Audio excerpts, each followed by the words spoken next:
Hi guys, PJ here, taking a look at Elite Dangerous Odyssey, the newly released alpha. So I must stress alpha here, this is not even a beta, it's pre-release and it is a bit clunky. But hey, my first impressions and first look on a, well, sort of low powered laptop. This laptop is running a 4600H CPU, so that's 6 core 12 thread, and a GTX1060 4GB graphics card, 8GB of DDR4 RAM, and I've installed this on an external SSD. Okay, so with that in mind, what you are going to see is quite interesting, I believe. At the moment we're on the character creation. This loaded really quickly and as you can see is very simple to use.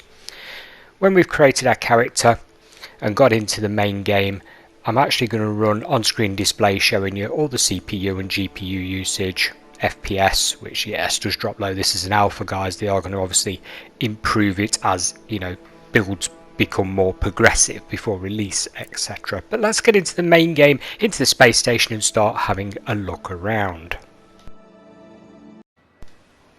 As you can see, they're quite glitzy, quite hologram type areas. This is a mixture of medium and high settings. I could probably do with toning it down a bit with this being an alpha build. It is a bit jittery. You see there 16-17 frames per second. Not too optimized just yet, I feel. But the station does look really nice. Really bright, vivid colors everywhere. I must admit, I have been comparing this to Star Citizen a bit. I was an early backer of that and their space stations are really nice, but obviously that's another story.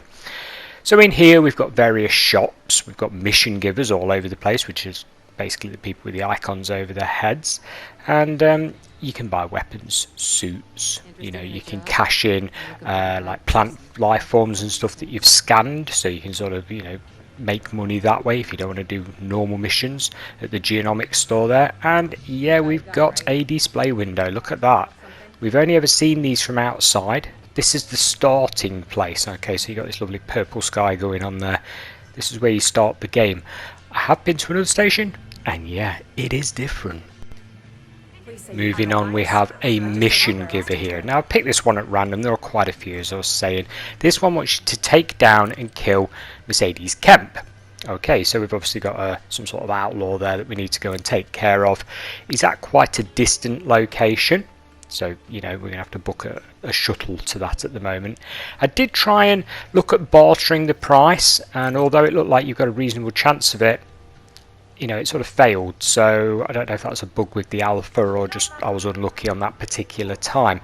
The payout was pretty good though. It was over 400,000 credits. So as long as this guy sort of goes down easily and you can find him easily, it seemed pretty good to me. So I went ahead, took the mission on, you know, and then went ahead to try and book, well, if you like, the Interstellar taxi to go and get it. Now, the Interstellar taxis are pretty easy to do and pretty easy to find, as you will see shortly.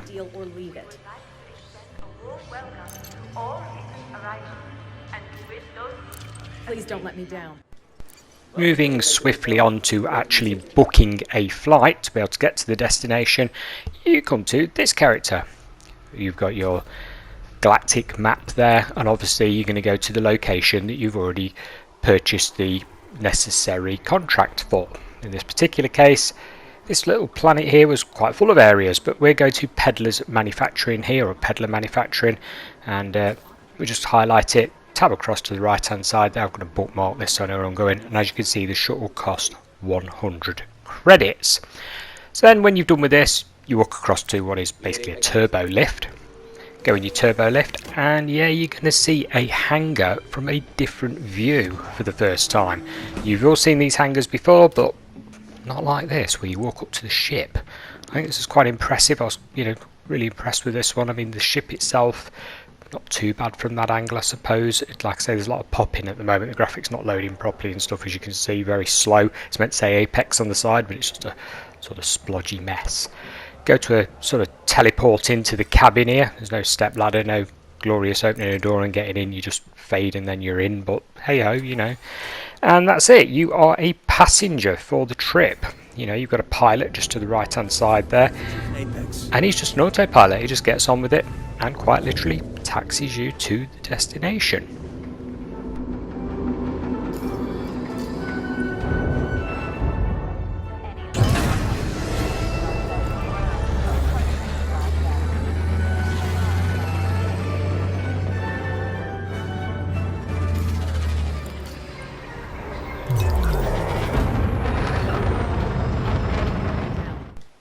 After booking what is basically an ASP as a taxi, we've arrived on the planet. Now, the journey did take an awful long time, to be honest with you. I was expecting more. You can look at the systems in the ship, but you can't interact with any. You're just a passenger along for the ride. But hey, here's the new train tech that they've been going on about, and they're going to keep updating this all the time. I noticed when we got to the planet, textures taking forever to load in. Now, that's got to be something to do with the game streaming, because like I say, it's on a decent SSD, it's on a Samsung one, it's an Evo, you know, it shouldn't really have any delays at all. And yeah, there's these guys walking around everywhere, which I assume are other players. They have lasers. I've got a little pistol there. They've got a blue halo around them because they've actually got their shield on. I've got no shield on at the moment. When you activate your shield, you actually use battery power from your suit. So in other words, your suit battery is draining all the time, which is bad, because if it runs out of battery, as you will see later on with my footage, yeah, you run out of air, and that's bad. Yeah, so let's have a run around here. As you can see, stuff's loading very, very slowly. Texture pop-in is really, really bad at the moment. Like I said, it is an alpha, so I'm not too worried about that. And you know, it's not the most powerful laptop in the world.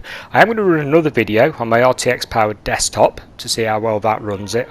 Should run it, you know, a fair bit better than this, and I will upload that as soon as I've got around to doing that for you guys. But as you can see, the mission wasn't as straightforward as I was hoping. I was hoping for some sort of marker to go and find the person that we got to kill, but as it turns out, I think somebody else had already killed him, or he didn't even spawn, because I had a good look around this entire complex and he was nowhere to be seen. So when you look at a person, it scans them and tells you their name. I scanned everybody in the whole place. He simply was not there. So I don't know if that's a bug or if another player had already killed him and taken him out, but it does say in the top right corner, eliminate Mercedes camp, and there is a little box. Players were basically shooting each other. That's the gunfire that you can hear, and yeah, no one could find him by the look of things. You notice the other players shortly using like laser rifles and stuff. These are about 150,000 credits. Now you start with 50,000 credits, so you'd have to do a mission to be able to get these. This mission paying out 400 and something thousand credits, yeah, you're going to be able to buy, you know, upgrades to your lasers and your suits. It's just at the moment I was running around with the pistol that you were given, and you also got like a scanning tool that I'll show you later on. There you go. So it scans everybody's name there, shows you what they're called. They've got their like force field on, their shield on around their suit at the moment. I have not, like I was saying, but no one could find who we're actually looking for, so a bit of a mystery.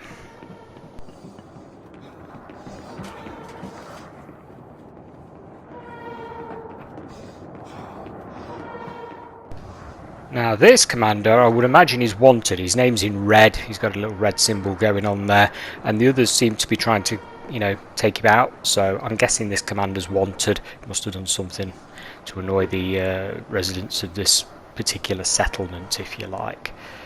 Now, as you'll see later on, you can steal things from the settlements, and of course you can try and break in. Yeah, this door's already taken a whack by the look of it. It's quite bent and dinted there, and we have a maintenance panel, but unfortunately you can't seem to access them, or my prompt to access it wasn't working, one or the other. Here we'll have a quick look at the scanning tool that's available. You switch over to it and basically it opens up.